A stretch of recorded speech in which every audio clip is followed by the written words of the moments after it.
Halo Sobat Kanal, pada seri patologi anatomi kali ini kita akan belajar mengenai pemeriksaan histokimia.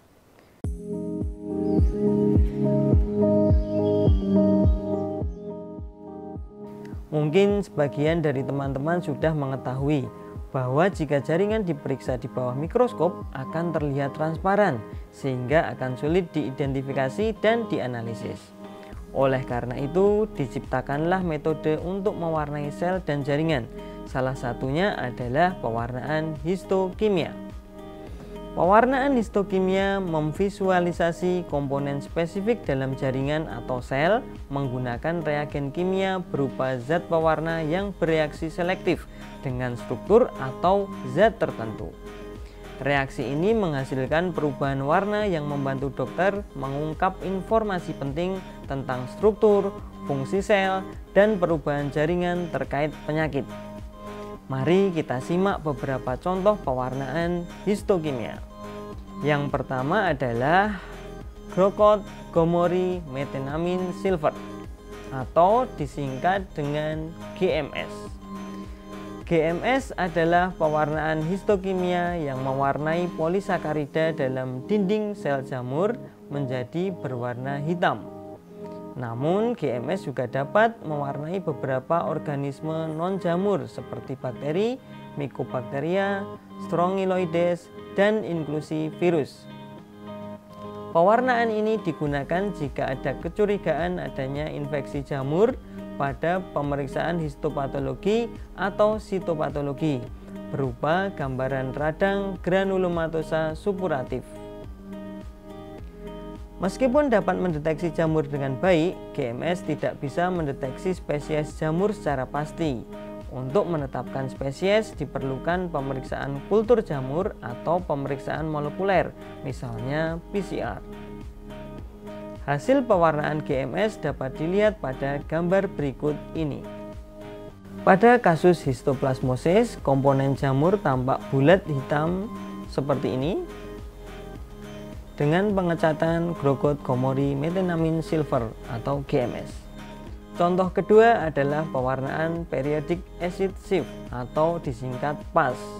Pewarnaan PAS berfungsi untuk mengidentifikasi glikoprotein, musin, dan proteoglikan dengan memberikan warna merah magenta. Pewarnaan ini banyak digunakan dalam mengidentifikasi berbagai kondisi klinis terkait infeksi jamur seperti Candida dan Aspergillus yang dinding selnya mengandung polisakarida yang bereaksi dengan PAS. Selain itu juga dapat digunakan untuk mengidentifikasi penebalan membran basal glomerulus pada nefropati diabetik atau lupus. Contoh pewarnaan PAS dapat dilihat pada gambar berikut. Pada kasus Tinea corporis bisa kita lihat pada stratum corneum terdapat komponen jamur yang terwarnai merah magenta dengan pengecatan PAS, terdiri atas spora dan hifa jamur. Contoh selanjutnya yaitu pewarnaan Mason trichome. Metode ini sangat berguna untuk menilai derajat fibrosis dan struktur matrik ekstraseluler. Pada pewarnaan ini, inti sel akan terpulas biru keunguan, sitoplasma dan serat otot akan terpulas merah terang, sedangkan serabut kolagen dan matriks ekstraseluler akan terpulas biru jika menggunakan anilin blue atau hijau jika menggunakan light green. Hasil pewarnaan Mason trichome dapat dilihat pada gambar berikut ini. Pada kasus kelainan ginjal ini, kita bisa melihat sklerosis pada glomerulus yang terwarnai biru pada pengecatan Mason trichome. Contoh yang terakhir adalah pengecatan Faeth-Faraco atau FF. Pewarnaan ini digunakan untuk mendeteksi bakteri lepra dalam sampel jaringan. Metode ini sensitif dan spesifik dalam mengidentifikasi bakteri tahan asam seperti Mycobacterium lepra, kuman penyebab lepra. Metode ini dapat diterapkan pada spesimen blok parafin maupun sediaan beku.